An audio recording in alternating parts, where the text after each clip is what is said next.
Natunghayan natin ang kwentong, pinagtagpo pero hindi itinadhana, atin namang pakinggan ang kwento nila Mr. Okra at Aling Saba. Matagal nang magkakilala sina Tim at Marisa, mula pa noong sila ay nasa elementarya at hanggang ngayon ay magkaibigan pa rin sila. Nasa iisang grupo lang sila yung tinatawag nating, barkada, o circle of friends. Sa loob ng taong yun madalas aso't pusa ang dalawa.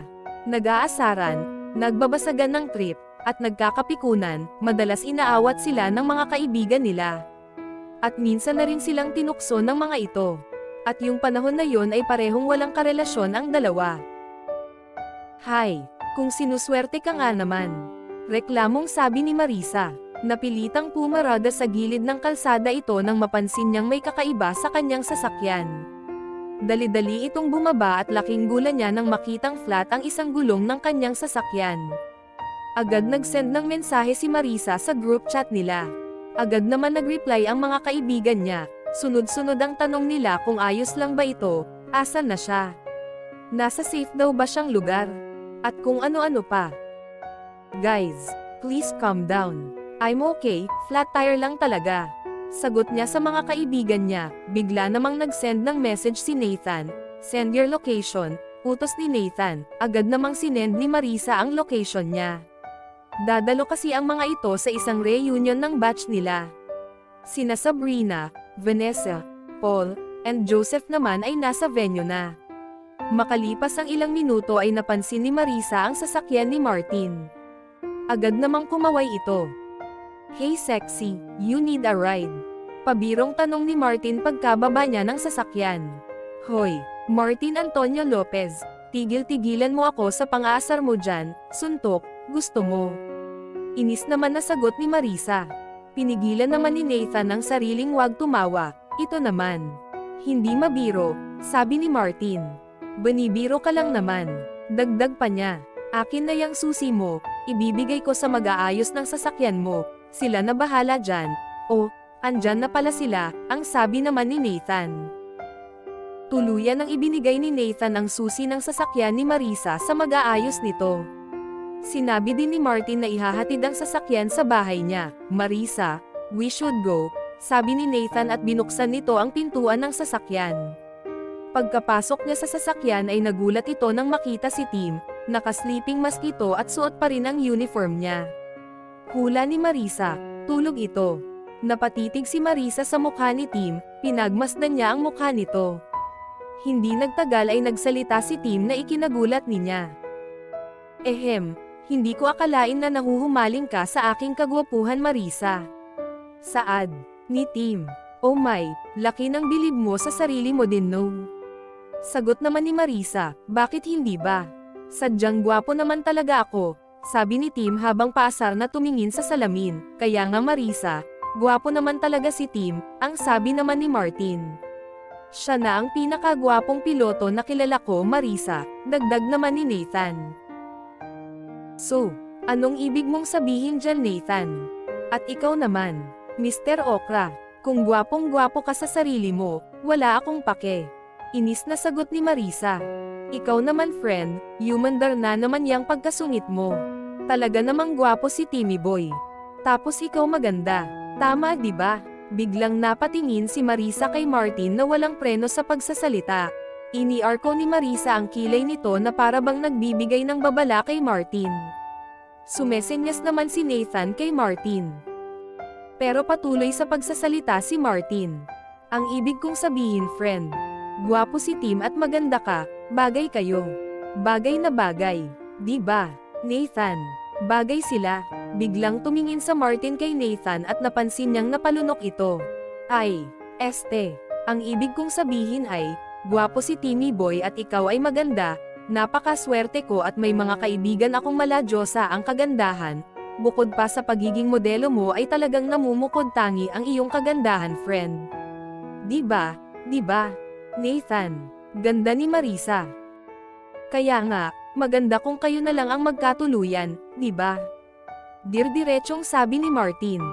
Wala talagang preno sa pagsasalita si Martin. Umuusok na ang ilong ni Marisa. Si Tim naman ay biglang nagsalita. Oh no, Martin, bro, naman. Ipapain mo ba ako sa isang tigre? Natatawang sabi ni Tim. Hoy, Timothy John Castro. Anong sinasabi mo dyan? Tigre ako. At isa pa, hindi kita type. Sagot naman ni Marisa. Agad namang sumagot si Tim. Spell, hindi kita type, hahaha. Hay nako, kung kay Mr. Okra lang din naman, huwag na. Kaya kung kumain ng pinakbet kahit walang okra. Sabi ni Marisa. Wow, wow. Naman aling saba, the feeling is mutual. Allergic ako sa saba aling sabatera. Ganting sagot naman ni Tim. Mabuti kung ganon at nagkakaintindihan tayo dagdag naman na sabi ni Marisa. At ikaw Martin Antonio Lopez. Namumuro ka na sa akin. May araw ka din. At ikaw Nathaniel Santos. Anong tinatawa-tawa mo dyan? Hi, what a day. Kung hindi ko lang talaga kayo mga kaibigan, kanina ko pa kayo kinarate dyan. Ang sabi ni Marisa. Teka lang Mars, nagbibiro lang naman si Martin, alam mo naman pala biro yan, ang sabi naman ni Nathan. Oh, tingnan nyo na, ipapain nyo ako sa isang karatista pa, talo tayo dyan dagdag naman ni Tim. Hindi napigil ang tumawa nila Nathan at Martin. Umirap naman si Marisa at biglang tumigil sa pagtawa si Nathan. Hoy, Martin, mag-drive ka na nga lang ng maayos dyan. May paglalagyan talaga kayo. Mag-drive ka lang dyan bago ko pa makalimutan na magkakaibigan tayo. Magpatugtog ka na lang at nang magkaroon ng konting katahimikan dito sa mundo at nang hindi ang mga pang-aasar nyo ang naririnig ko. Ang masungit na sabi ni Marisa. Sinunod na lamang ni Martin ang sinabi ni Marisa at itinikom na ang bibig niya. Hindi nagtagal ay nakarating na sila sa venue, dumiretso muna si Marisa sa banyo para makapag-retouch. Sumunod naman sa kanya sina Vanessa at Sabrina. Oh, friendship, mukhang Hagardo Verzosa ang itsura natin apabirong pagbati naman ni Sabrina. Teka, bakit nakasimangot ka dyan? Dagdag naman na tanong ni Vanessa. Don't tell me, inasar ka nila Martin. Tanong ni Vanessa. Tumpak, oo as in oo, ang sagot naman ni Marisa.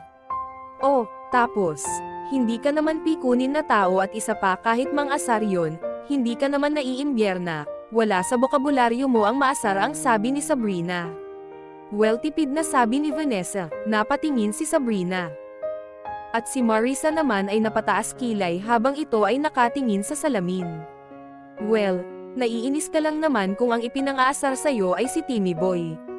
Natatawang banggit ni Vanessa, at bigla namang napalakpak si Sab, ay oo nga, naalala ko na dati pa, doon ka lang talaga naasar kay Martin. Hahaha, throwback yesterday tayo ngayon. Natatawang sabi ni Sab at nakipag-apiran pa kay Vanessa na tumatawa na rin pala. Sabay namang napatingin sina Vanessa at Sab sa salamin. At sinalubong ang nakamamatay na tingin ni Marisa sa salamin. Biglang binawi naman ng dalawa ang pagtawa nila. So, tama ba ang sinabi ni Vanessa? Seryosong tanong ni Sabrina na pinipigilan ang tawa. Oo, kainis, kay Mr. Okra pa talaga. Sagot ni Marisa. Tapos, bakit ka napipikon tanong ni Vanessa? Sino ang hindi mapipikon? Pabalik naman na tanong ni Marisa. Well, bakit ka ba napipikon? Alam mo namang maasar na tao si Martin, at isa pa kaibigan natin si Tim, walang masama doon. As in walang masama doon kung magkatuluyan kayo gwapo siya at maganda ka, dirdiretsong sabi ni Sab. Yun na nga, bakit si Tim pa ang ay pang-aasar niya sa akin? Tanong ni Marisa, kasi nga alam niya na kapag si Tim, maasar ka, asar talo sis. Dagdag naman ni Vanessa, at isa pa bakit ka maasar? Unless what? Sab, tanong ni Marisa. Unless, gusto mo siya. Sagot ni Sab. Bigla namang napaubo si Marisa sa sinabi ni Sab. Tama si Sab, unless gusto mo siya, pag-ayon naman ni Vanessa. Pati ba naman kayo? Hi, hindi no. No way. Sagot ni Marisa. Bakit namumulay ang pisngi mo? Asar na tanong ni Sab. Tama na yang kakertouch mo. Hindi mo na kailangan yan kasi mapula na yang pisngi mo, dagdag naman ni Vanessa. Nagkatawanan na lang sina Sab at Vanessa. Grabe kayo sa akin, daing ni Marisa. Samantala, okay na daw yung sasakyan, ihahatid daw nila mamaya ang sabi ni Nathan. Maganda kung ganon at least tapos na dagdag naman ni Martin. Teka, asa na ba sila? Bakit ang tagal naman nila? Tanong ni Tim. Ang sabihin mo, gusto mo lang makita yung future na mapapangasawa mo. Natatawang sabi ni Martin. Hoy Martin, anong nakain mo ngayon at kaming dalawa ang inaasar mo? Tanong ni Tim. Banana bread and boiled okra, nang pabirong sagot ni Martin. Don't tell me, inasar nyo itong dalawa kanina, tanong ni Joseph. Tumpak friend, sagot ni Martin. Grabe, nagawa mo pa yon Martin. Dagdag na tanong ni Paul. Oo, walang preno nga ito sa pagsasalita kanina. Sagot ni Nathan. Naku Martin, nasiraan na nga ng sasakyan, inasar mo pa.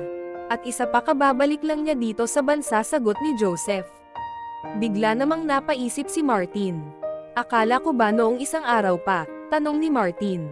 Hay nako, malalaman mo talaga kung sino ang hindi nagbabasa ng maayos sa GC. Hay nako, paasar na, sabi ni Joseph.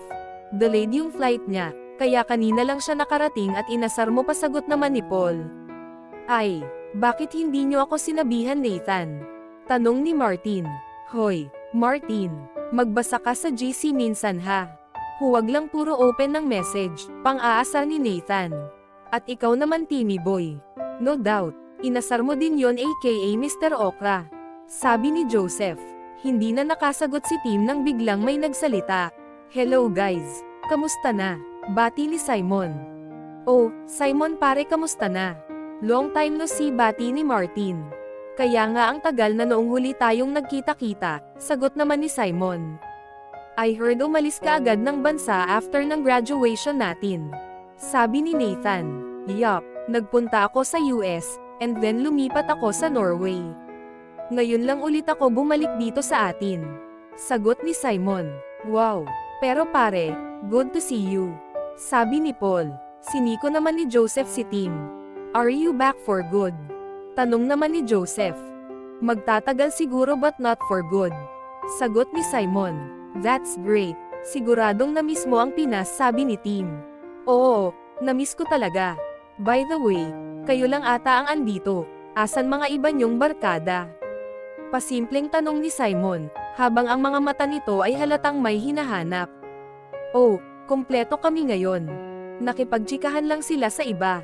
Alam mo na, sagot naman ni Paul. Habang masaya silang nagkwekwentuhan ay dumating si Dave. Hi guys, iistorbohin ko lang kayo, ang sabi ni Dave. Hi, may maangin na naman dito, pabulong na sabi ni Paul. Kamusta na ang lahat? Tanong ni Dave. Okay naman Dave, ikaw ba? Tanong ni Joseph. All is well. Asawa na lang kulang, sagot ni Dave. Wow, sana mahanap mo na siya, sagot ni Tim. Well, actually, nahanap ko na siya, sagot ni Dave habang nakatitig sa 3 taong kadarating sa kinaroroonan nila. Hi Marisa, kamusta ka na? Bati at tanong ni Dave. Oh, hi Dave. I'm fine, and you? Sabi naman ni Marisa. Better nang makita. Kita, sagot ni Dave. Nagkatinginan naman ang mga magkakaibigan sa sinabing iyon ni Dave. Hi Dave. Buti naman at nakarating ka, hindi ka kasi nag-confirm na darating ka, sabi ni Sabrina. Sinadya ito ni Sab, dahil alam niyang dati pa ay may gusto na si Dave kay Marisa. Hindi lang nito naglakas loob para manligaw. At kahit noon pa, ayaw na rin ni Marisa ang vibes ni Dave. Hi Sab, and Vanessa.